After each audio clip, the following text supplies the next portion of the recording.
People are already here. What's going on, everybody? Dan's here. Jerry's here.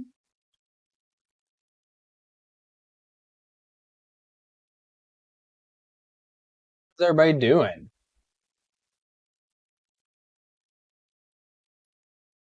Make sure, yep, the voice is working. Half the time it's not.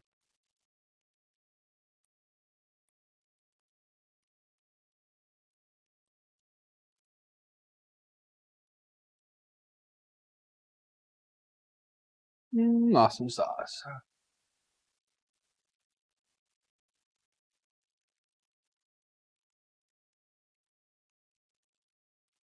There we go. All right, how's everybody doing tonight?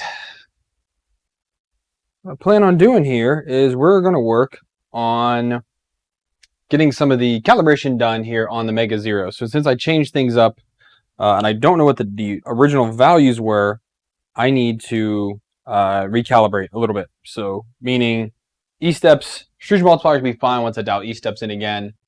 But that's really the thing I need to do. I ended up doing PID tuning last night because I really wanted to see how the bed would perform. And the numbers were great on it. It heated up very quickly. It came up to temperature. I've been trying to charge my thermal imager, but it's not been charging. So I need to charge this a different way. It needs 15 volts DC, but I have 12 volts somewhere that I could probably use. This 5 volt, that might work.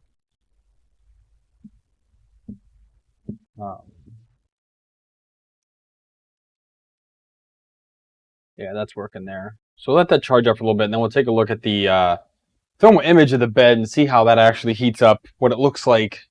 Let it come with temperature. Might be able to do that tonight and go from there. Nyan, what's up, man?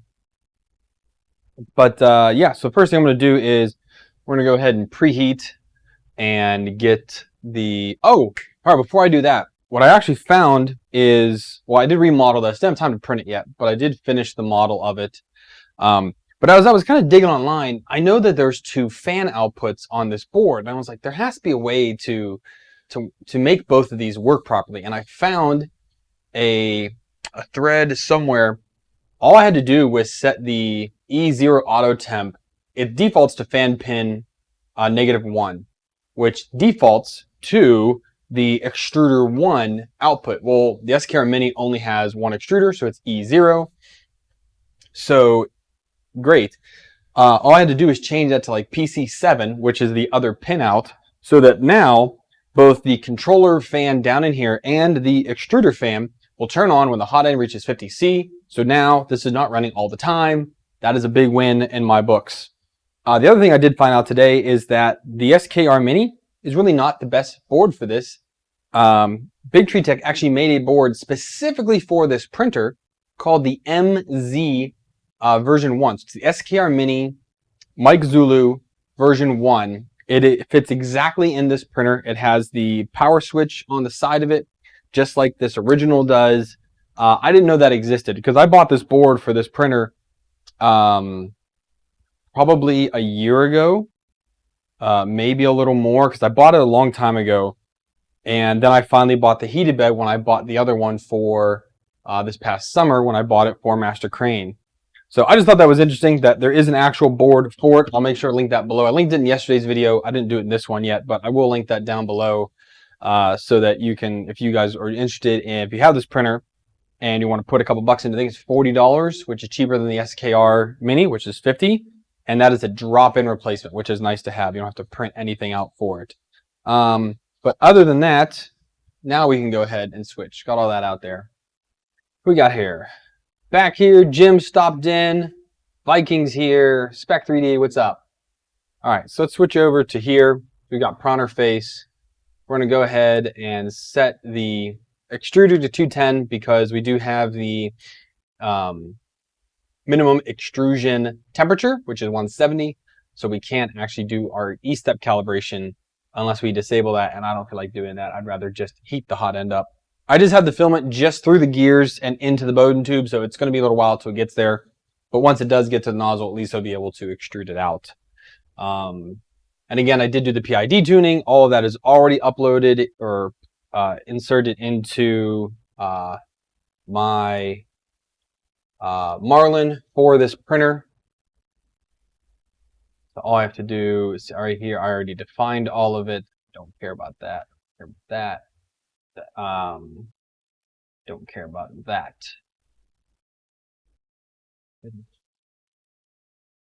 Yeah. So all I have to do is find our E-steps. So right now I've set to 430. I'm pretty sure that's too low, but it is a starting point. So that's not too bad. Wait for the sucker to come up to temperature.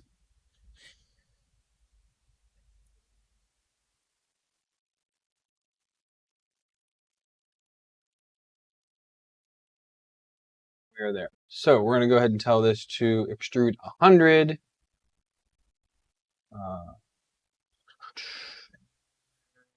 Extrude.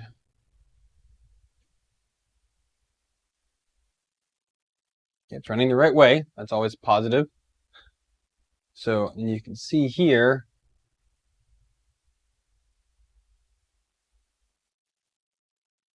you can see I have my mark right here of where that is. So we're going to see how far that goes in, and then we'll do our calculation from there. I think it's going to be close. I think sometimes these are like 450 or 480 maybe. But it shouldn't be too terribly far off, I don't think.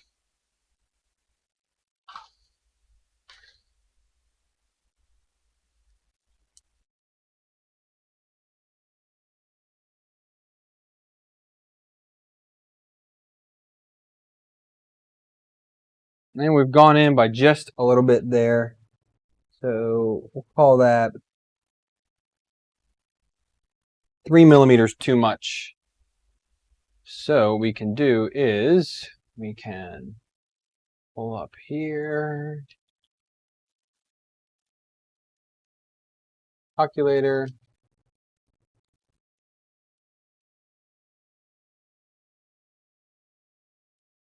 There we are. And yeah, so we were supposed to extrude 100. So, and we extruded, we're calling that, we extruded 103. So we're going to go ahead and call that 100 divided by 103, enter. And we're going to times that by what I said we are, which is 430. And 417.47 is what we come out to. So we can do here, we can do M92 E 417.47 and 500. And now I will mark out another, streamlines that, there we are. I'll mark out another 100 millimeters. We'll do that. We should be spot on the money.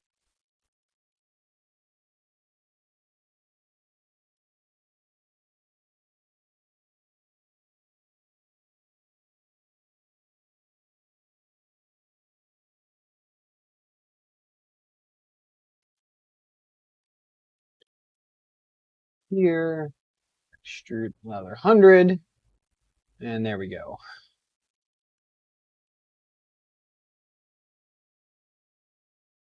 M14, no, we over extruded. So we put in 103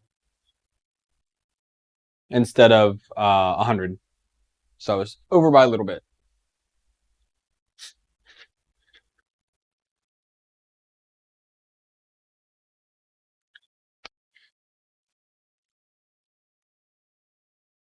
No clipper on this.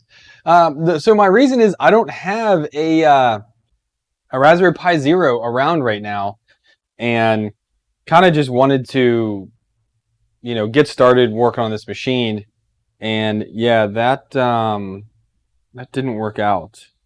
So I do have some Pi Zeros coming. I probably won't put one on here because I'm not going to keep this machine. This will probably be one of the ones I end up getting rid of. And there we are. We are spot on the money, right up to the PTFE tube there. So that's great. Yeah, if I was going to keep this printer, I would put clipper on it. But since I'm going to get rid of it, I don't want to give somebody a different means, especially somebody who's new to 3D printing. I don't want to give them clipper. So I can just give them my source file for Marlin and let them figure it out from there. But all the printers I've gotten rid of so far, on the SD card, I've just copied my Marlin config and just put it on there and let it fly. So, sorry, I'd look something up real quick here.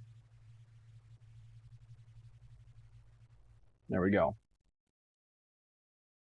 I know Marlin's a pain, but hey, it took me, what, 2 times to get it to compile. We had 1 error. I fixed the error. We got it to compile straight away. Had to make a few changes here and there just to make it work. But honestly, that was probably the fastest I've made a Marlin 2 for machine. And that was completely off the cuff from stock. Wasn't too bad at all. So what we can do now is, because I've had this machine for a while now, I already have a, figure this out. I'm printing some stuff on another printer. I already have a profile right here, Anycubic Mega Zero, built into PruSlicer, so I can already get started with this. So we're going to go ahead and pull in we'll do a test file. Let's do a Volron cube. I've been using this a lot as it's a good setting here. So we're going to do this at 0.2. And I actually grabbed a lot of the settings when I originally created this one from an Ender 3. So, is that an Ender 3? No, this is an Anycubic Mega Zero. Basically the same thing, but cheaper because it doesn't have a heated bed. But now mine does. So, 2%'s fine. We're going to do 3 perimeters on this. 4 top, 4 bottom. Save this. Yep. Infill. Switch this out to 4 cubic. Save that. And then speed. 15. We're gonna speed this guy up just a little bit here.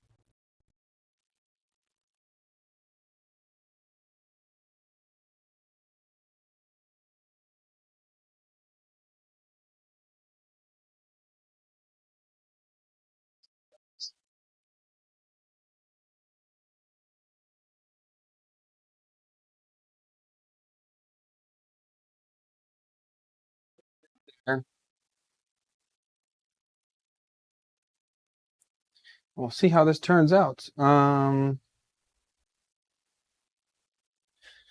So because I am using the Mini, I shouldn't also use the Mini. Because I'm using the stock LCD, it does not have either USB or SD cards, so I have to use it straight out of the board. Hey Adam, it's all right. It's aching me lately. It's very tight, but standing is usually a pretty good remedy for it. I do not want to change filament. That was the wrong thing to do. And I really don't like that it doesn't have a reset button. That's really a pain.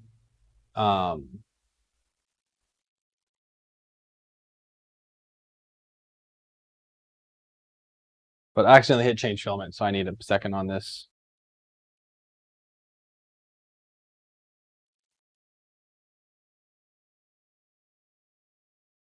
So, and this actually is what's left of the filament that came with the printer. They actually sent me this printer with this spool, and there's just a little bit left of it. I did all the test prints with it, but I still have a little bit left. So it's unloading. I guess we can test out my load now. Insert filament to load.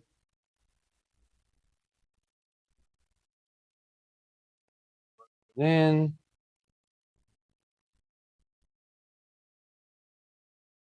could speed this up as well. This is a little slow, but it should do the trick.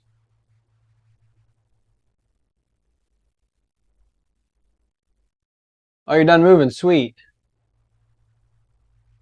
I might try and work on it tomorrow, Adam, just because I ended up working on this. I'm hoping that I might have the wife help me tomorrow, bring the printer back up here onto the table, because I don't know if I could realistically lift it on my own right now. put it up on here and see how, and do that.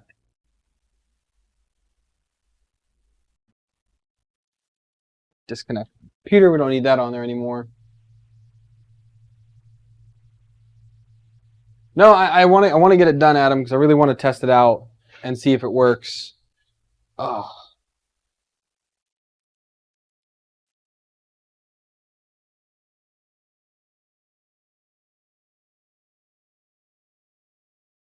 Continue.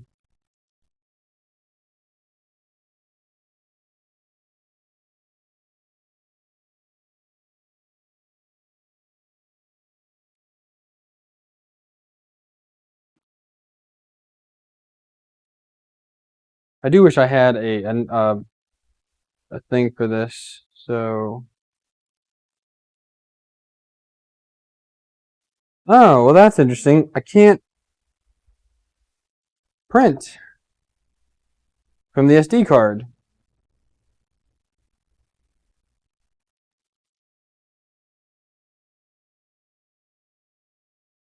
I guess I need. I didn't enable SD support because it's not on the board there. So let me. Where'd that go? What did I say? It's 41747. Oh, come on, computer. What are you doing? What are you doing? What are you doing?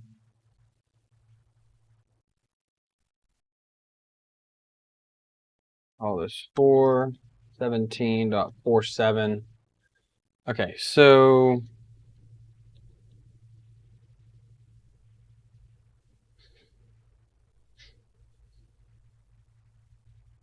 yes, my core controller does have one, so I need to do that.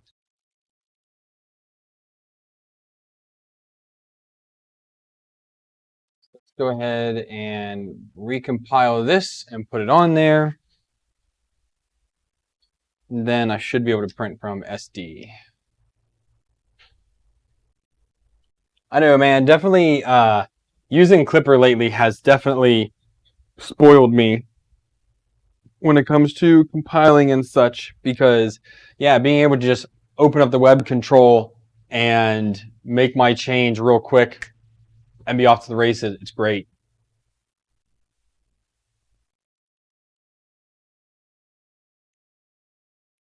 So actually on the Mini right now, I'm printing a different, so right now the power supply mounted under here, but when I did my looking online, I found that there is a mount that will fit on the back side or on the left side for the Meanwell. So I'm going to go ahead and print that. It's actually printing now again on the Mini, and I'm going to move it up here instead, and that will give me a spot for a power switch, which I ordered today. That'll be here in a little while, but at least I'll be able to actually put an actual power switch on this, and things will be much better.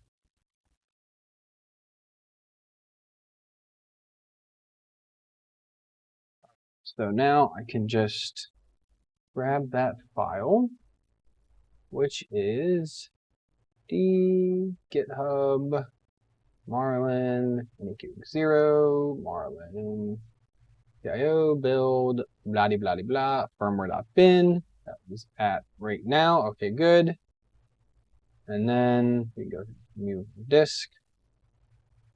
We're gonna delete the .old, name .current to .old, paste in the new bin. So that's kind of what I do. Whenever I'm playing around with firmware, I know the last one, it works. The only thing I changed was that one thing. So I just kind of keep that, even though I know SD card doesn't work with this one, I keep it just in case, because I'm always afraid to jack something up. And I've also kept original. So a lot of these boards come with original firmware on them. And I have kept that, just called it firmware.og, which is great. I have it there. I know it worked with the board stock. So anything else I do won't. And I just try to keep one older version of firmware on the SD card just in case something changes or in case I screw something up.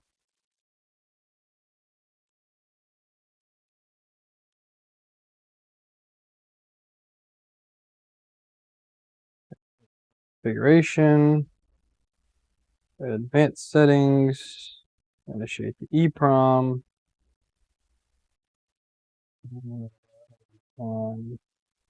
Load settings. Print from media. There we go. War on Design Cube. Print.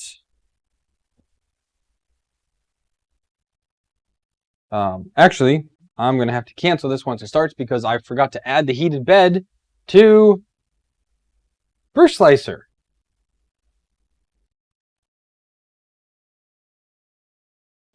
Bed's right. So it's actually 220 by 220 by 250. Save that and go to filament. And then, yeah, we need to change this to 60C.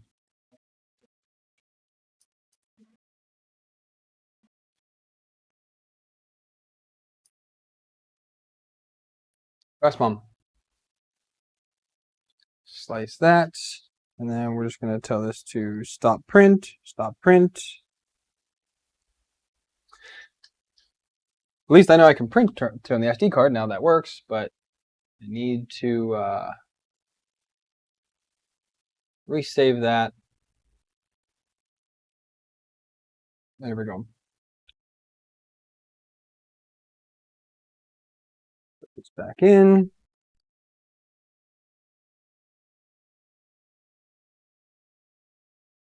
Okay, now it's going to heat up. So I definitely need to play around with the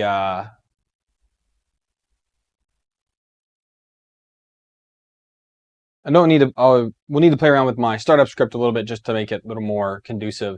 And then Dan dropped 25 bucks, which finished the goal for the LGX. So thank you, Dan. I appreciate that.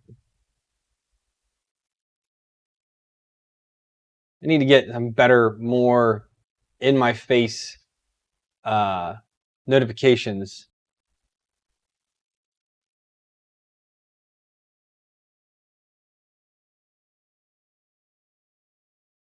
I guess I need to buy an LGX now. And what to install it on? That's the other big question. I know Aaron is working on a bare mount for it, so even if I buy it, I need to wait for him to send it. Maybe I can put something like that on Megatron. I don't know. But I appreciate it, Dan. Thank you.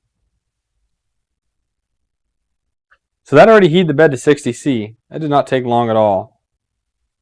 We swung up about 2 degrees on it, though.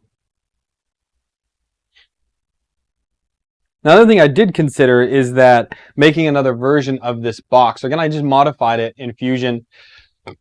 Excuse me. I thought about making another version to extend this and actually make a spot for Raspberry Pi Zero to fit in here, or a regular Raspberry Pi. Since I'm already working on it and I already have the cutout that works from the other case that I made, kind of figure make it a little more universal for people. And you can use this on any, Ender style 3D printer, because I like the electronics mounted here. I like how the Ender is a little more compact though, but I like the square frame of this instead of being the H frame with that 40-40 in the middle. This has the two 40-40s on each side. Just like it a little bit better. And that heats up quick. And then, crikey, this hurts. Let me just make sure our first level looks good. That's pretty on the money to me.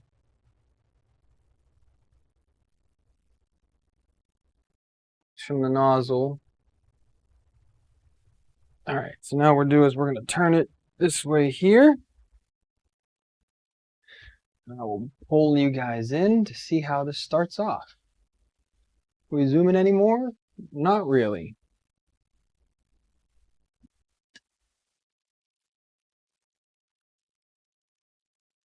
But as zoomed as I can get right there. No, I have it on there, Aaron. The alert box is on.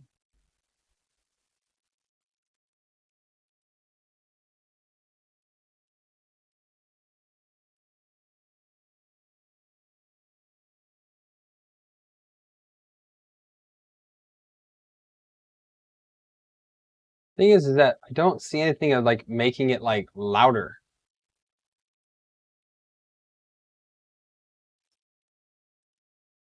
It's just not loud enough. I think it's also just the one I'm using. Mike, how you doing?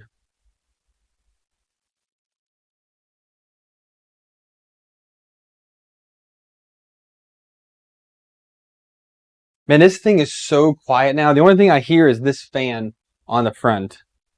And honestly, if I switch that out with a sun-on fan, that would even be pretty much dead silent then.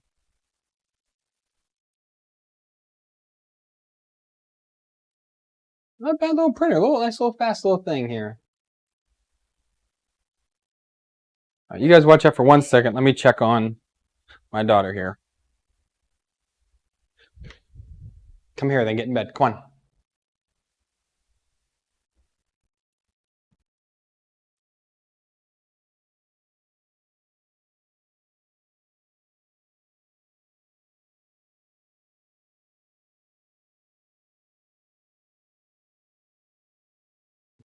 Okay.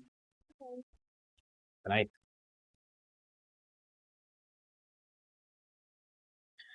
All right, off to bed she goes.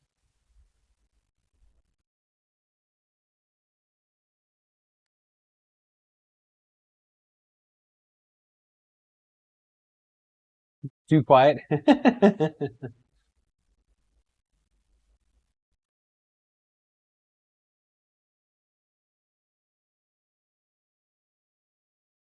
Aaron does hate deltas.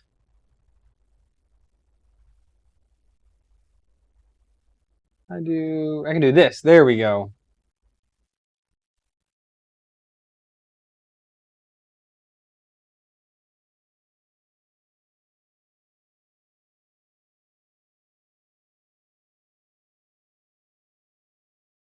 Yeah, it's weird because I literally just did a test print on this thing and it was so loud.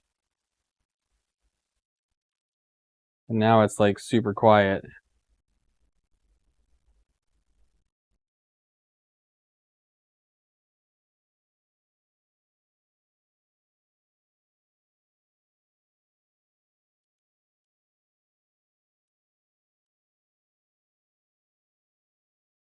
It's funny. The Prusa Mini is real loud. It's real loud when it's humming.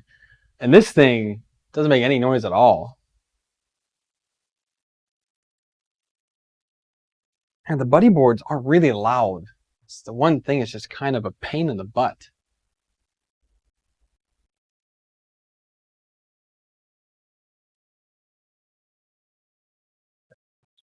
Cool.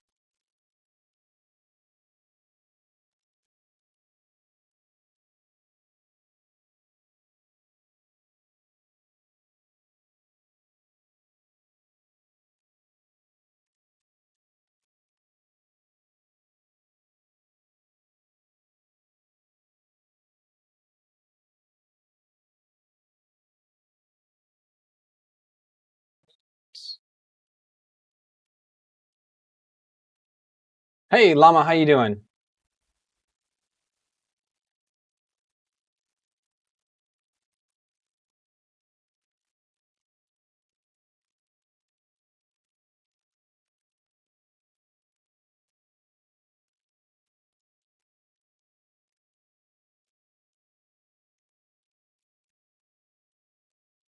Yeah, I mean 22 and 9, so they are like super quiet.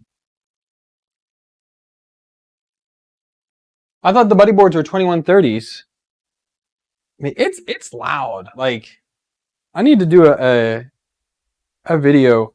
The Mark 3S is quiet for the most part, but you compare it to something like this after doing this, this is dead silent. I mean, literally the only thing I hear is the fan. The bearings on this printer, surprisingly, actually all the Anycubics, their Y is actually really solid. I think it's a little bit different because the way they run their belt horizontally instead of vertically.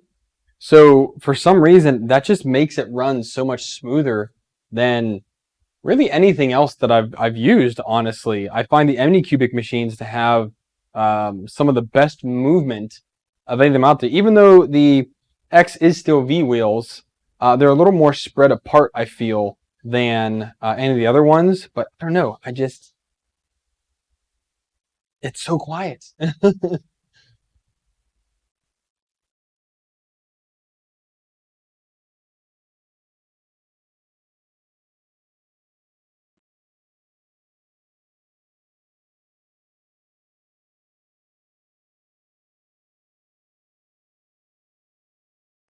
Just getting my Fitbit back on, which I have not worn in forever.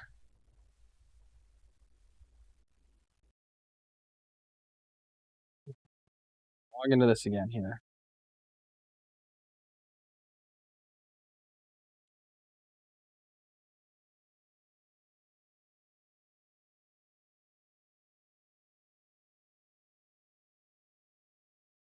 The Neptune 2, yeah, I mean, everybody and their mother is doing a video on that right now.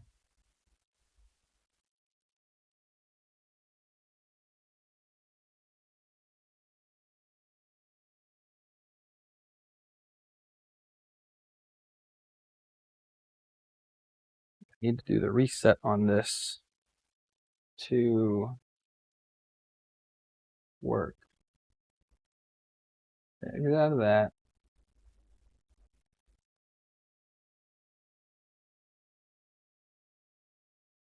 Bluetooth is on, all right.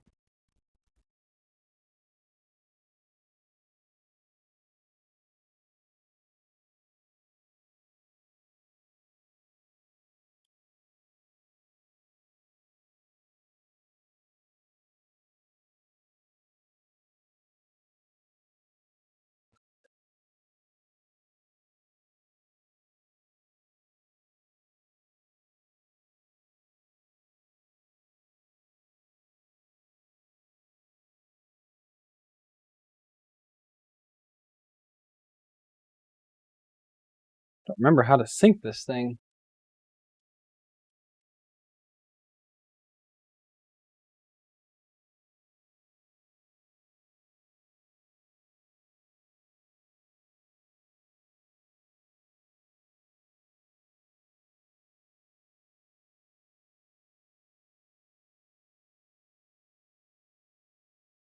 Do do do do do.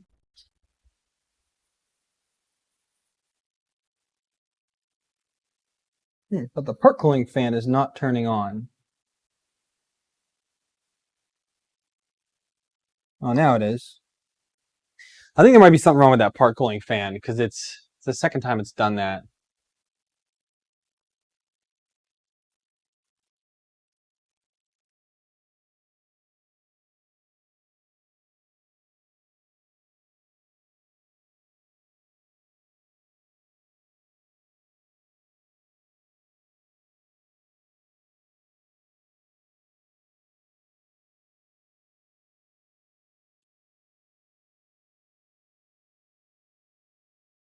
I don't know, Llama Man. I'd take IGES over anything else because that's what I have. Optimus is going to be IGES except for Z, and Ultra Magnus is, and that sucker's dead quiet. Now the fans on that are a little louder, so I'm kind of okay with that.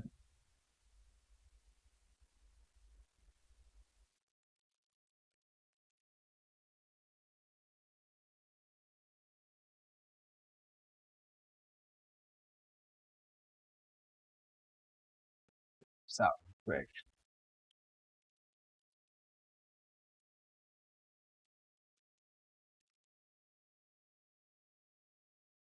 Oh yeah, I mean linear rails are great, but they're just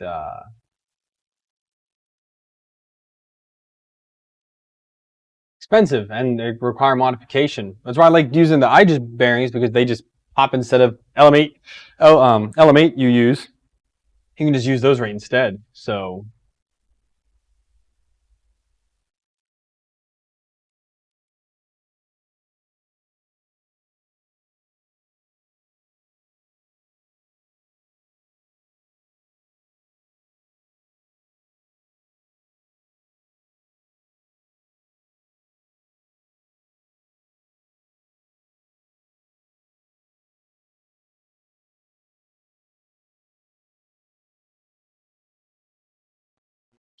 Set it. Let me get a little pin here. Magnetic rails.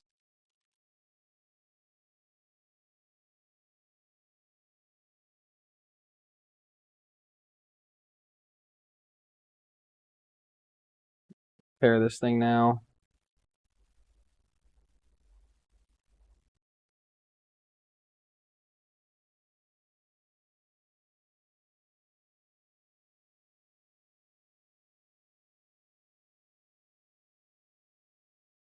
It's still a little bit suboptimal on it.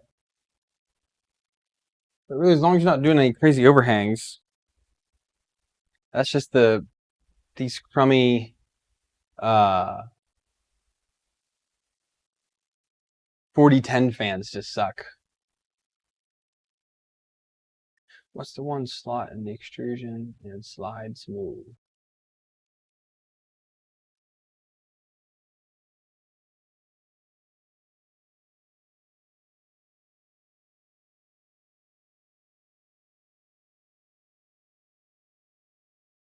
I think if you're going for speed, the regular linear bearings are good because they can handle all of that. But I'm not doing anything that's crazy fast, anyways.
Don't want to pair with it.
Pair.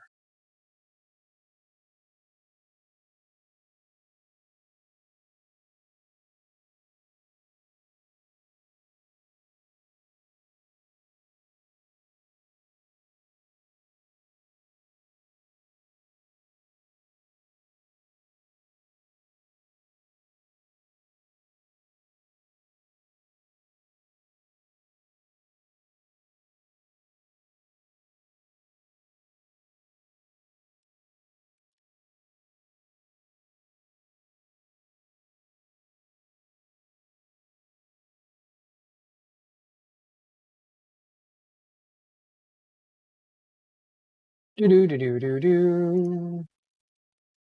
Yeah, there's a little bit of curling on the corners, which I mean happens. But again, with these, it'd be nice to put a better fan on this.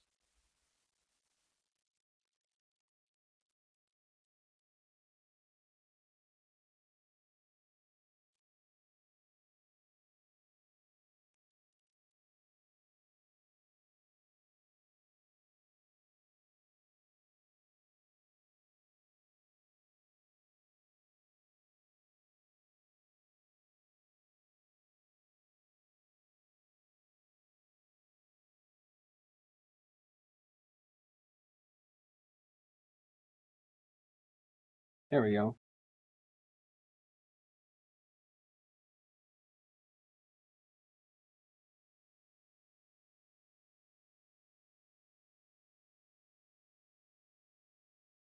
My Mini has not moved yet. It was supposed to ship on, I'm going to log in there right now and check it.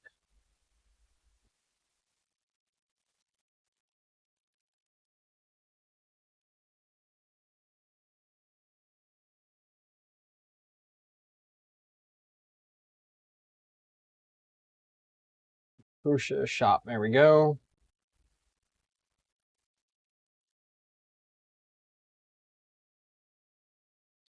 Orders. It still says on back order. So when I looked, it said that the week that I ordered was supposed to start shipping the week of the starting on the 24th, which was that Wednesday? Yeah. So I'm hoping this week to get tracking info on it. If I don't have it by the end of, but if I don't have it by like next Wednesday, maybe I'll shoot them a message and ask what the deal is.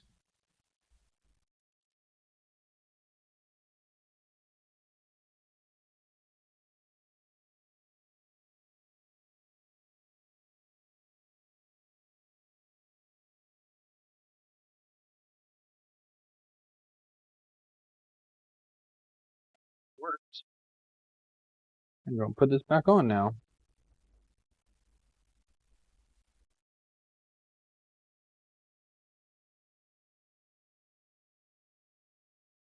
But that once my knee stops being so crummy on me, get back to started running with the wife. We'll see how that ends up working out.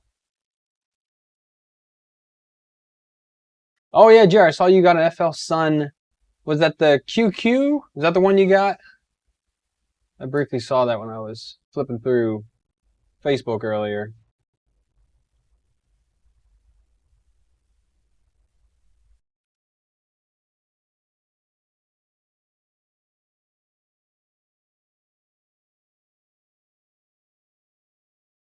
I know they haven't shipped it yet. I'll wait a little bit. They said it's supposed to start shipping this week. Next Wednesday starts the next round of shipments. So, I feel like I've been patient. 2 months from when I ordered.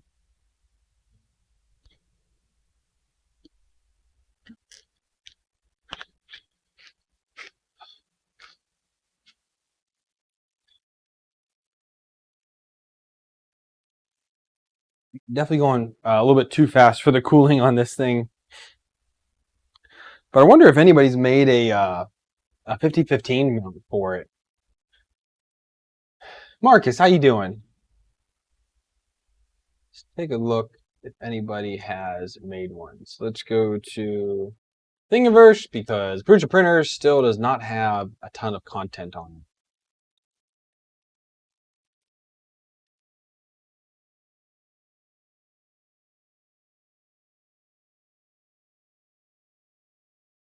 Here's one for dual-sided fans.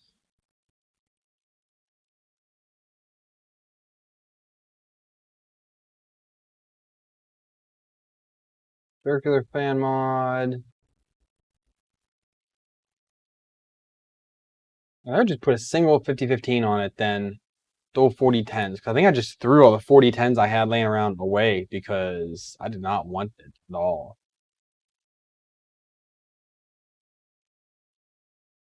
What we got here? So this is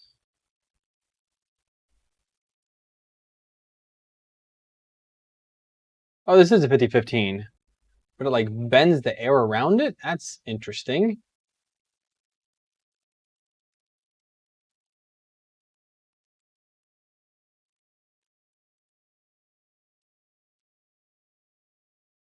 This one is just like that. We don't want that.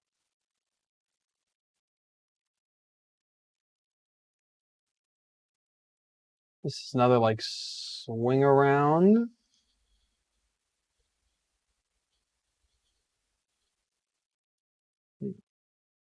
Well, clearly this has gotten a lot of people printing it.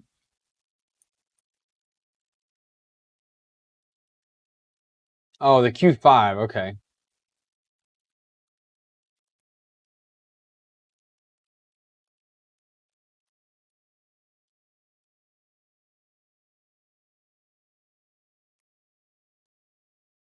This is a big freaking hot end. Like put on. It's a big fan shroud. It's enormous. This thing's a little less extreme.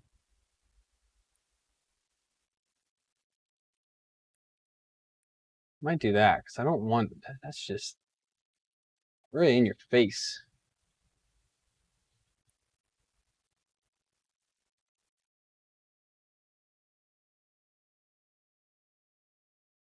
Dude, Mama, I am horrible at designing a fan duct. I actually broke down for Master Crane and went ahead and got a something that somebody else made because I just really don't. I cannot do a fan shroud to save my life. Modifying one that already exists, I can do that, but making one from scratch, no, I can't do that. That's a little beyond me.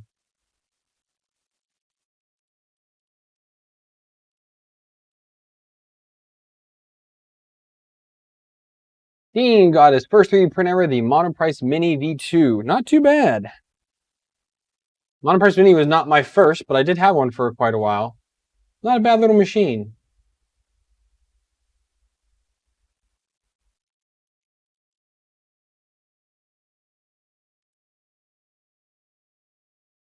Found my videos that way. Very cool. Very cool.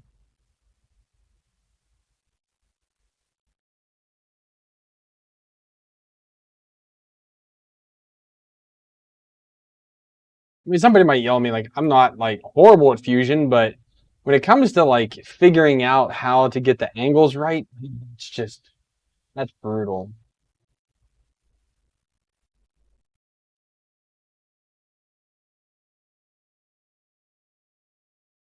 Here's for a 4020. I have a 4020.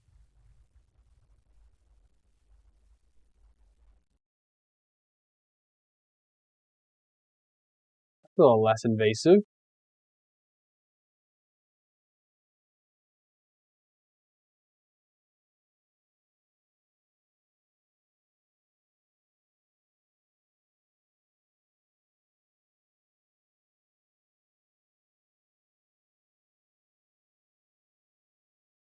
I'm kind of digging this 4021. Let me see.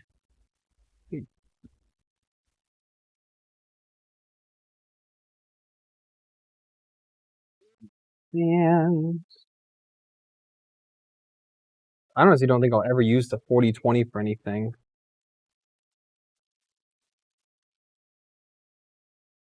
I don't know why I got it either. 12 volt? Yeah, it's 12 volt. Good deal.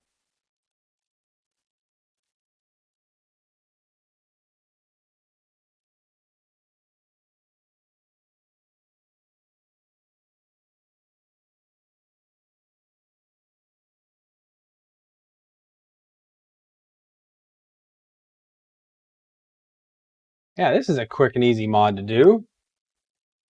Let's go ahead and download this one.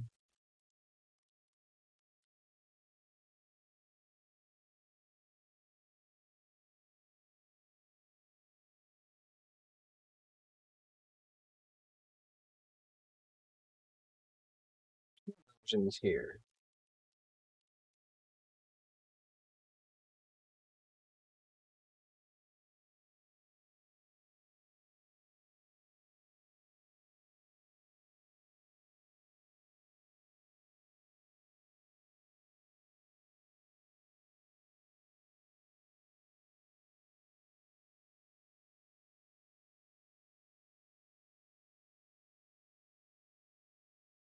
greatest model. Good work.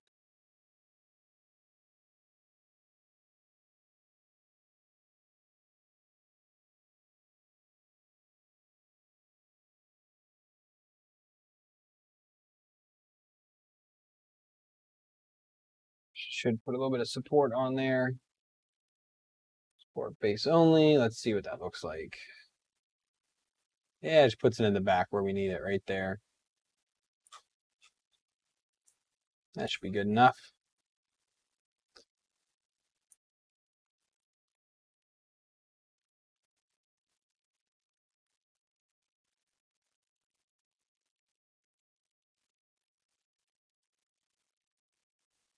Dean, I wouldn't say the printers need maintenance all the time. They need it from time to time. And once you get your printer kind of dialed in and you kind of get your groove going with it, it's pretty easy to continue on. I mean, it's pretty easy for it.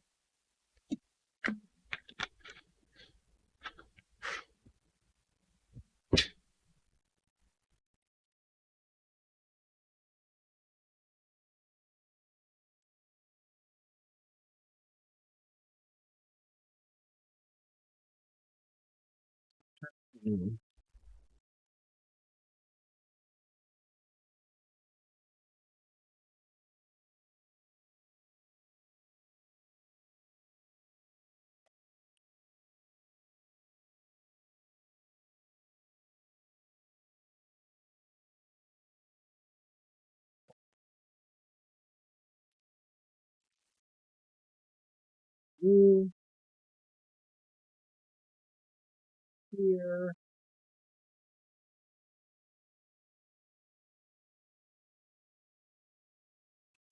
Guy.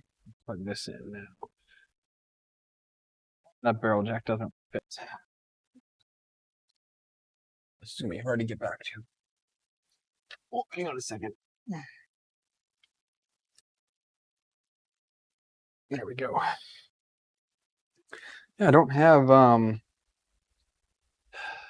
this was not charging it the way I was trying to do it. So might need to change it up a little bit here.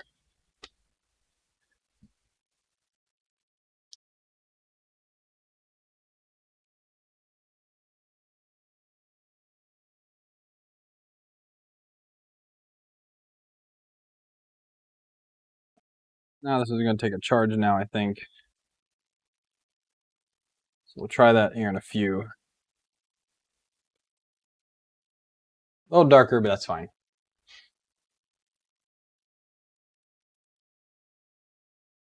All right, am I doing with the more ANET A? Gary's asking, am I doing more with the ANET A plus as promised? Gary, pretty sure you missed everything on it. But there it is. There's Ultra Magnus printing away right now. So that is the ANET A plus frame, which I converted into what is now Ultra Magnus. So there are videos out there on it if you care to go and find them. So yeah.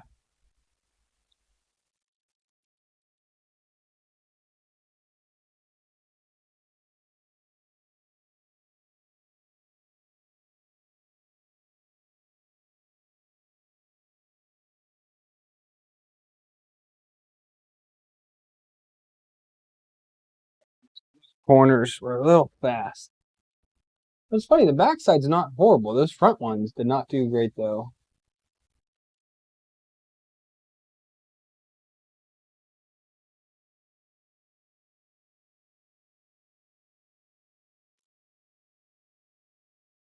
The bed feels pretty, honestly, it feels pretty warm.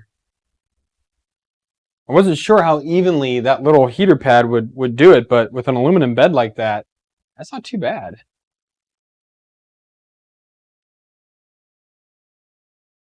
See you, Dan.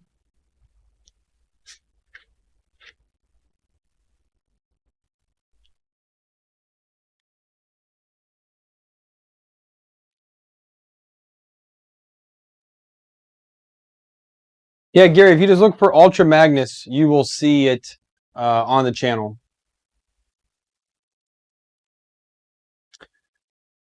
I don't know yet, Ryan. I need to. All the prints for it are sitting on. I need to do a review video of it. I just again have been super slacking. I think I'm gonna do that maybe this week. I'm gonna get cleaning up in here. I still need to do back here, but take a day, clean up more, and just start hammering out some videos. Whether I get them published right now or not, that's fine. But I just need to get them recorded. And then if I end up not publishing them till this summer, whenever I'm in transition, because I won't have any printers, I won't be doing any live streams while I'm moving, I can always publish those videos once every week or every other week. So I just need to kind of sit down and just crank out a bunch of videos to get everything done and then start cleaning up more, get ready for the move. Yeah, Brandon, we hit it a little while ago. Dan was the one, he put the last 25 bucks towards it.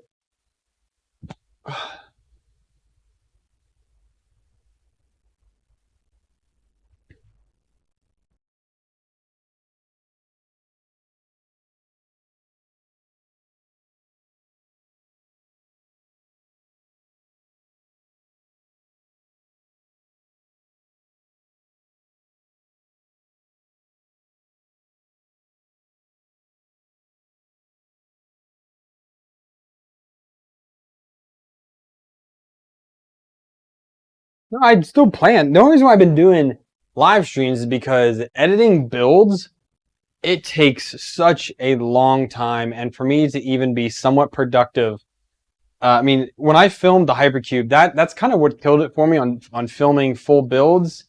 Because I mean, that was each one of those was probably 8 hours of video, and then it just happened to get everything put together. It took probably 2 to 3 hours to edit each video. It was a lot of work, and I've said this before, editing sucks. If I could pay somebody, if I made enough money from YouTube, I would pay somebody, but I don't. So, because paying an editor, like if I was to do, I thought about maybe hiring Sean, who does Joel's videos. I think this was like 2 years ago. I asked him when he was starting out doing freelance work. I think he was doing $35 an hour. So that means it would cost me roughly $70 to $100 for him to edit one of my videos. My goal is to always put out 2 videos a week. So at $140 a week, I don't even make $140 from YouTube a month. So paying somebody, and that was cheap. And he probably charges more now if he does it. But that was on the cheap end of getting someone to do that work for me. It's just not feasible for a channel of my size to hire somebody to do that.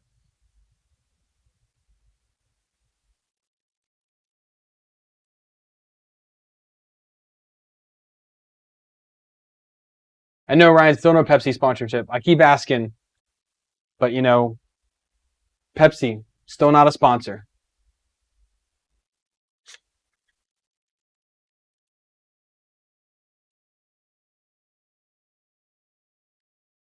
If I get Pepsi to sponsor build, I would do a fully kitted out Volron 2.4 with Pepsi's logo slathered on the side of it. I would 100% do it. I have no shame in that. Some big company wants to sponsor a build, I'll do it.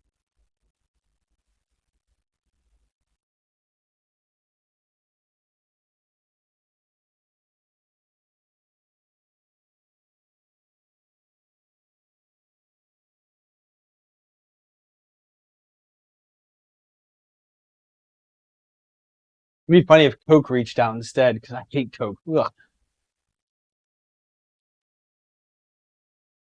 I was hoping this was going to go a little faster, but we are 38 minutes in, and we're a little over halfway now. Ugh.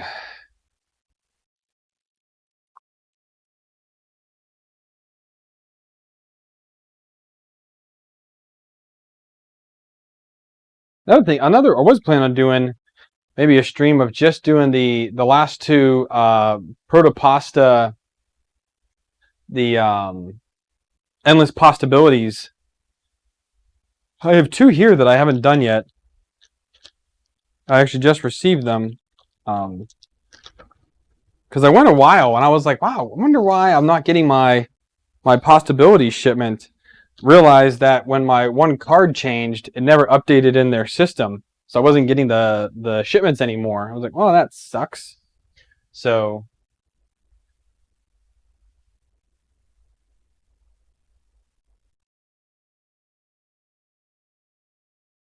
Ryan, I would do it. I'd put a big logo on the side of it, multicolor it, anything. I would do it 100%. No shame whatsoever.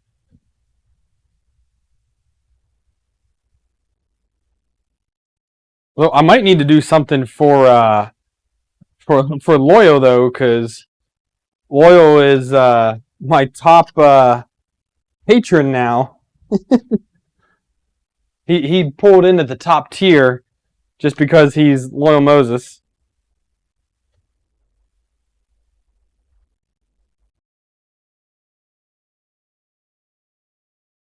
But I think after like 2 months, he beats out like people have been my patron for like 2 years. There's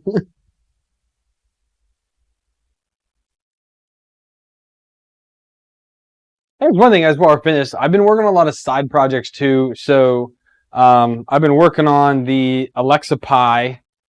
So this is something I found one on. I was looking for a fun Pi Zero project, and I found a model very much like this on Thingiverse or Prusa printers, but it was like horrible to print. It was just so I don't know. It was so thin, and it didn't fit my NeoPixel I wanted it to, and I just didn't like the model. So I made it completely from scratch myself. I had the final version sitting here. I just have to work out the LEDs, and so I need to work on that. But I did that. I remade the giant Lego wreath that I printed a long time ago. The one on Thingiverse requires supports, and the fit was like super tight, like way too tight. So I went ahead and just modeled it myself from scratch. This was an earlier one that failed on me here. Tolerances weren't quite right on it. But now the tolerances on these are good, and they hold well at a nice little crink when they go together. So they're tight for that. And now I'm just printing off the last few of the studs that go on there. I did 4 red and 4 white at 200%. So once I have this all done, take a picture, post it on Prusa printers. That's the one thing I do like, is that Prusa printers requires you to post a picture of the object before you can upload it. So you know someone's printed it at least once, which is pretty cool. But I modeled this. I've been working on the model for this guy. Finishing up, I finished up Ultra Magnus, Ultra Magnus has been finished. Optimus is now finished, getting ready to build that soon. I'm hoping in the next like 2 weeks get building on that. But yeah.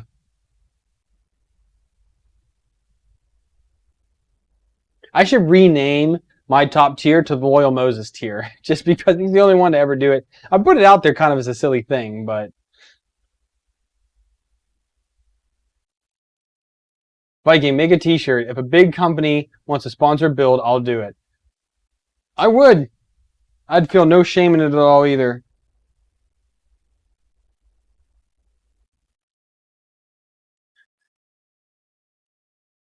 But also just the working in Clipper has been taking up a bunch of my time as well. I've been really digging in, trying to fully understand Clipper, finding out some issues with the Easy ABL. I have a very old version 3. Tim sent me some that I think he got his returns, and then he confirmed they were all good, so he sent them to me. And I've used 3 of the 4 that he sent me, and this one, I'm noticing that the heated bed is interfering with the probing. I'm getting inconsistent first layers. In Marlin, there's a way to disable your heater, and I just found out today there's a way also to do it in Clipper to disable your heaters so that there's no interference during the probing. So I still need to test that out and see how that goes. Also raising it up higher, heat the bed, pull it down, disable the heater, auto bed level real quick. We'll Z-tilt, then auto bed level, and then reheat it again. Should be good to go.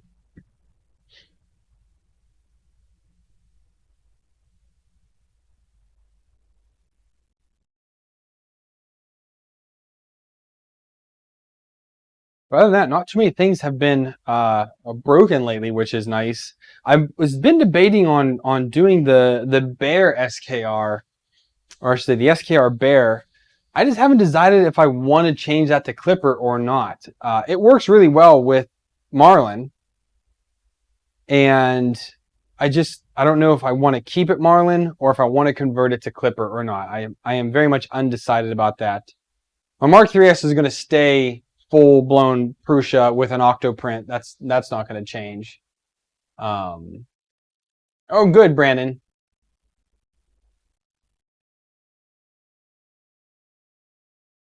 And yeah, I just haven't decided what I want to do with the SKR Bear.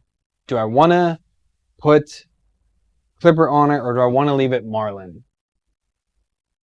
Just not sure yet. Because Hound is going to be my NZ board with a Mark III, or with a Raspberry Pi 3 Mark 3S Bear build. That's what Hound is going to be. That's going to be my project. I printed most everything for it. I ran out of atomic PETG, so I need to order. I did order more. Wait for that to come in. Print the last few parts for that. I need to order a few things for it. I have a list in the box of like what I need to order or what I need to like source from other parts. I need to finish these other two builds, and then whatever I have left over from those, bearings, whatnot, put into that box and get that ready to ship. I did also order from McMaster Car some like M3s and M4s that I didn't have enough of. I needed a bunch of M3 socket head 10 mil bolts. I'm running low on those, so I had to order a bunch. So I'm waiting for like that order from McMaster Car to come in, and then I can make up a little baggie of all the hardware needed and do that. Because someone did say, so it was Chris Riley did make a full BOM list of a complete DIY from scratch Bear build, because that's how he did his, and he made a complete BOM listing for that, which is really cool. So I'm using that to copy off of the things, or to copy off the amounts of what I need onto it.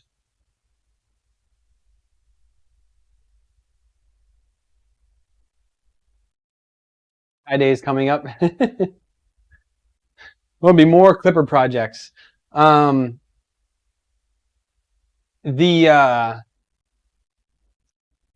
I don't think they recommend a Core XY being that big. I know Volrun doesn't recommend anything larger than I think 350 or maybe 400. Because when you get the belts that long, you start having issues. So a Core XY might not be the best option for you on that one. But what did come in again, so I said it on the Discord. So on Friday, after I left, in our mail came my touchscreens, which I've been waiting for. That's the last part I need to test out this mount for Optimus. This is also I'm going to put it's the same, testing out the screen first on Optimus and on Megatron. I have another one that came in that is going to be for Ultra Magnus, but I'm going to just modify this mount to fit that one. But I don't know what the mounting looks like on it, and I need to get a little bit fancy with some of the way that the because it's HDMI going to the Pi Zero, you can't run the DPI cable. Raspberry Pi Zero doesn't have a DPI input, only has for the camera. So, but the Pi 3s all have the DPI cable, which will work out well. So I bought a bunch of parts to see what works. Once that comes in, maybe we'll do a little bit of an investigation live stream on that one. Once I print out parts, kind of do a test fit, and then we can do it on a video or a live stream.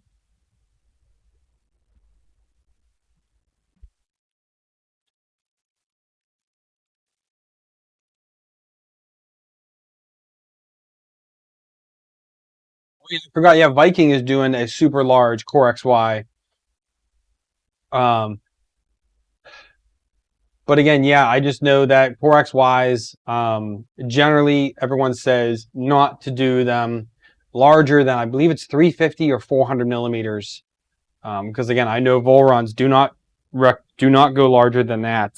You could build one larger than that, but like they just tell you not to.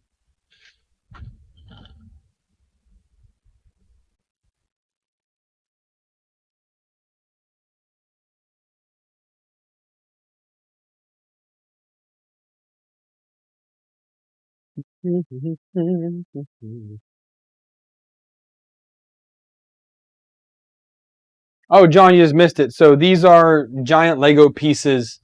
There is a model for this online. There's a few of them actually, but the one that I'd used previously is low poly, and I think it was made like Tinkercad or something like that. But it was very octagonal, the way all the parts were. So I just went ahead and remodeled it yesterday, and printed out. I had to print out one of these.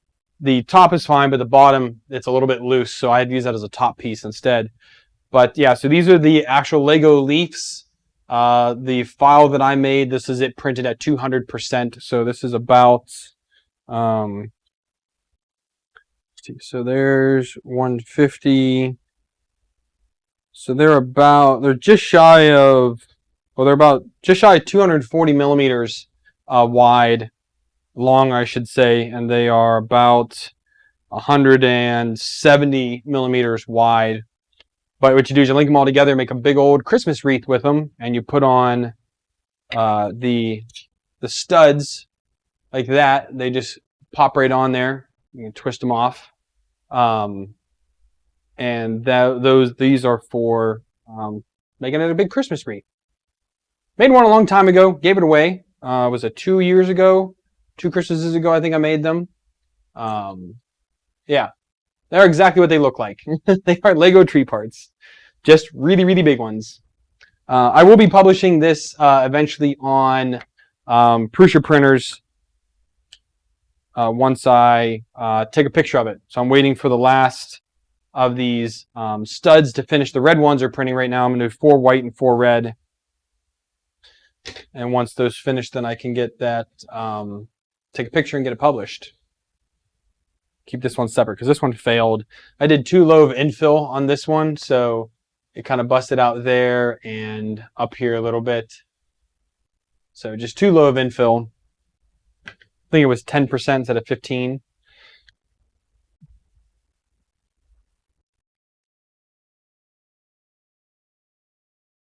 We are about 85% done on this print now.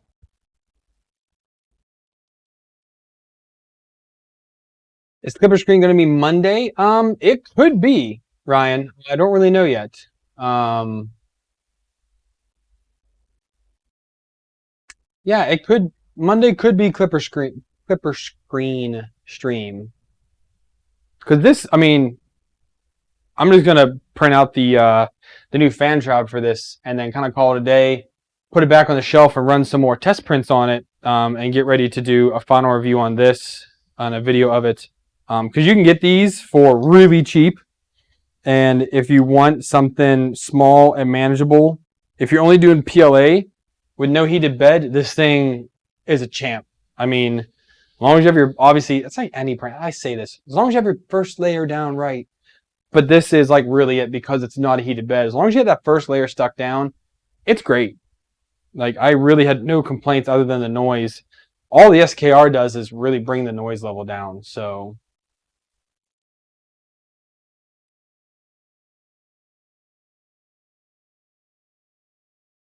Oh, you're in good favors with Mellow Viking, huh?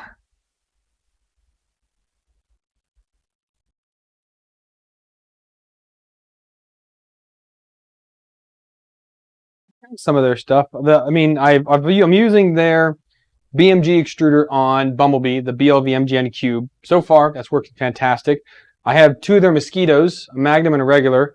We're putting the regular on Hound is going to get the regular with the BMG mosquito hot end fit to a bear frame. So we're going to be doing that one. I don't want to put the Magnum on yet. I don't have anything to put it on yet. I'm kind of debating on maybe changing out the extruder hot end assembly for Ultra Magnus at one point. I don't know what I would put on there though. Maybe Mosquito Magnum with a 0.6 mirror nozzle or a 0.5. It's run with a 0.5 V6 on there right now. But I wouldn't mind having each of my custom builds have a different extruder on them, just so I can try out different ones. All direct drive, except when I do the switch wire. I'm going to do a switch wire with the dual color like Nero has. That's going to be awesome.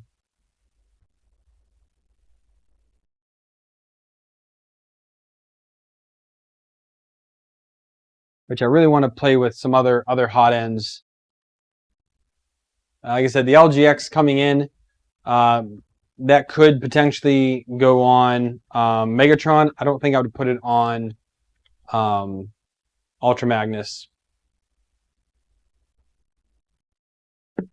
I also have the Dragon hot end, which I could put on Ultra Magnus.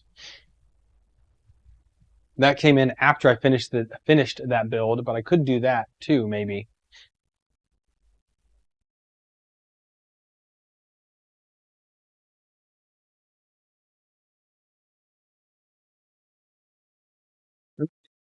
Live in about 14, 15 minutes here, so kind of wanted to finish this up because I know most people will dive over to his stream. Nero usually gets like 250, 300 people on his streams. He gets a lot of people there, so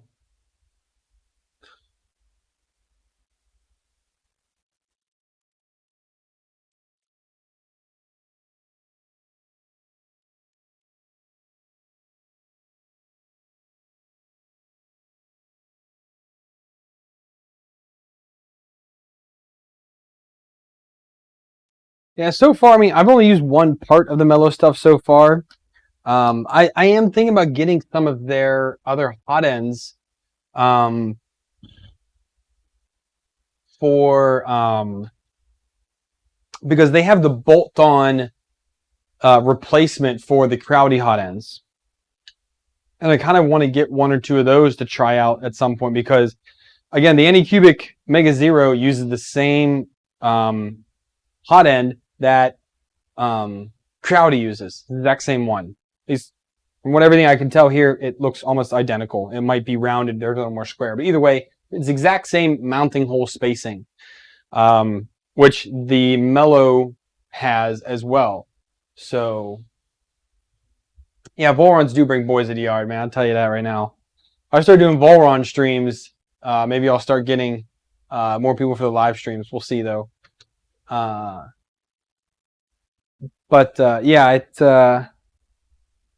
I wouldn't mind picking up some of those hot ends to try out.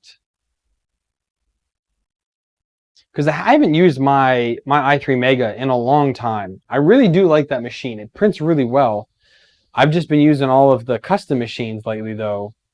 So I don't know what I'm going to do about that one either.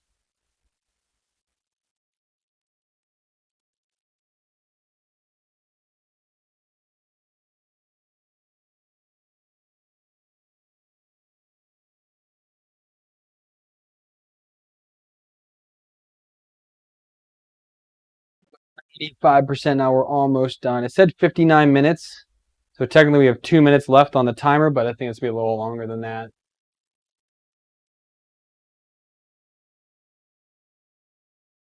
But it's looking pretty good. I mean, for printing a little too fast for this part cooling fan, it's not too bad.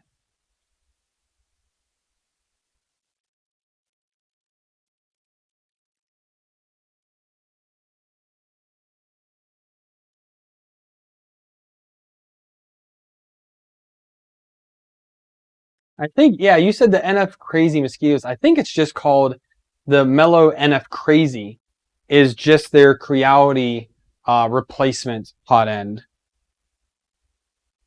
And it's supposed to have better cooling capability than theirs does to reduce the heat creep on the Creality hot ends, because that's a problem with those ones.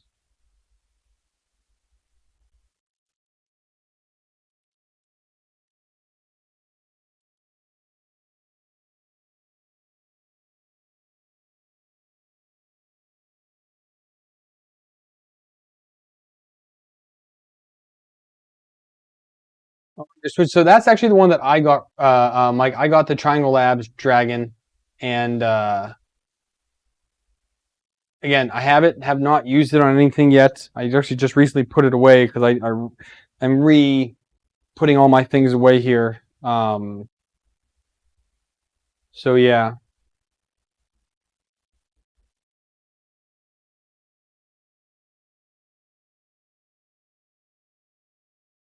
Actually, reminds me, I have some emails I need to get to. A couple companies reached out to me and haven't really replied back yet, so I think I might do that tomorrow.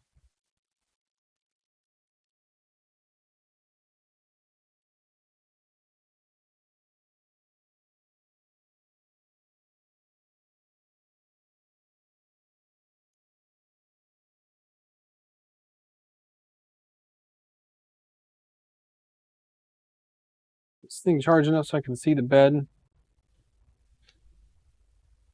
It is sweet.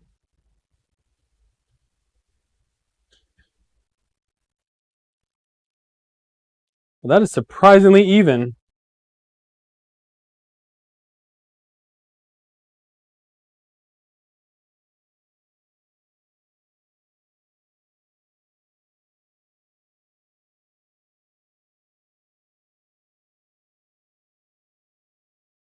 About 10C cold on it. I have it set to 60. I'm reading 50 on top of the build plate here. So that is something that's good to know. I just need to crank up the heat a little bit. It's probably just because of the aluminum is not the best grade aluminum. Plus we're going through a mag sheet and then into the flex sheet. It's still enough on, again, this is an Easy Flex 2 system from TH3D that sent me a long time ago. It's enough for the PEI to hold on, which is not bad.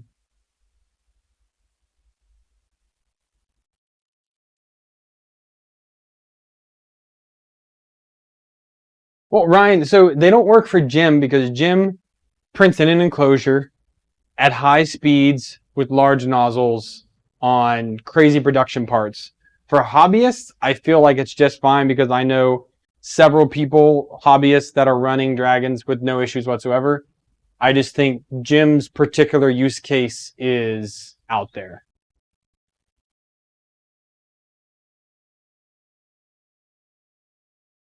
He's part of the I want to call it. What do we call? Yeah, it didn't flow as fast as advertised. But again, I also think it has to do with being in the enclosures because I know Jim prints a lot in enclosures. But yeah, for me, I don't print for speed. That's just not my deal.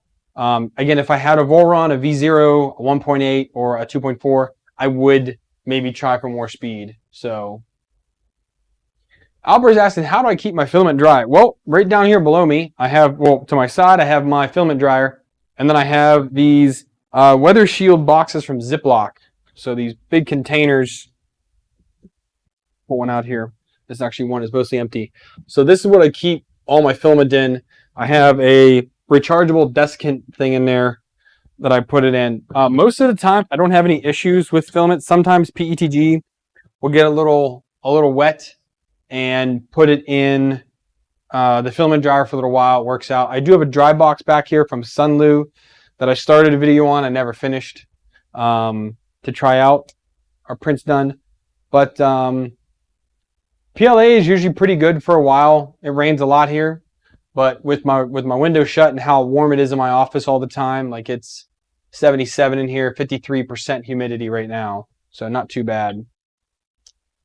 All right, let's take a look at this print. So from the front, we were here. Come on. Focus on here. Okay, let's turn down our... There we go. All right. So you can see right here, we did have a little bit of issues with cooling on that front side. And if we turn over here, not too bad. Got a little bit of clipping there. On the back side, where the text is had an issue. This side right here is perfect. This is actually the farthest side from the nozzle too. This one came out perfect, but it's pretty consistent extrusion in there. Not too much variation. And the final side here, now there's some dirt or something on the filament. You can see there, it's got some dirt in it. But yeah, we did our bridging there, our bottom. Had some other filament in there before. I don't have a bearing out anymore because this is supposed to fit a bearing in there. It was a 16 by 8, something like that, or 14 by 8 millimeter bearing, just slots right in there. But yeah, I would say this is a pretty doggone nice print, minus the cooling. This was also printed probably twice as fast as I should have printed it at. Just because this machine is not really built for that, doesn't have the cooling for that. These 4010 fans are not great at all. So, but also it's kind of defaulting to on right now, which I don't know why it's doing that.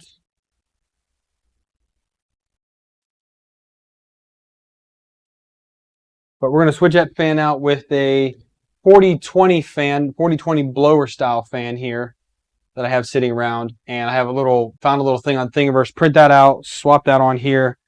And that should be good to go, because that's just going to go here. Has the same mounting points, just have to get longer M3s and should be off to the races. I'll try, maybe I'll try printing the same G-code again with the new fan shroud and see how it turns out. So definitely something easy to fix on these. No, I think the filament is just dirty. The nozzle's not dirty. Nozzle's pretty clean. I just think there might be something on here. This is an old spool that's been sitting out for a while, so something clearly got on there. But, yeah, is what it is. All right, well, thank you everybody for tuning in. Again, kind of finished getting this thing tuned in. Not a few little things to do aside maybe from cooling. Otherwise, if you can get this printer for $100, it is a steal. I will be doing a final review on this eventually. I'll probably be recording it here in the next few weeks. When that video comes out, I don't know. The version 2 of this machine is already out, but you can still get this for a lot cheaper. And honestly, if you're looking for a secondary printer, if you're a big PLA printer, it's not too bad. Doing this upgrade should allow me to do PETG on it, but that is yet to be determined.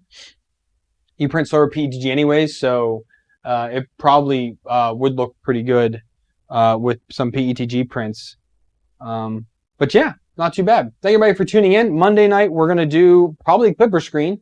I should get on Monday, I'll get my LCDs in, and we can play with clipper screen on Ultra Magnus and or probably on Megatron, because that's what's built right now. I do have this destined to go on Optimus, but this is the mount that I modeled up to make sure that it fits. And then once it fits, I'm going to print it in the final filament. This is just a PLA mock-up, just so I can kind of confirm that it is proper. Thank you guys for tuning in. See you on Monday night.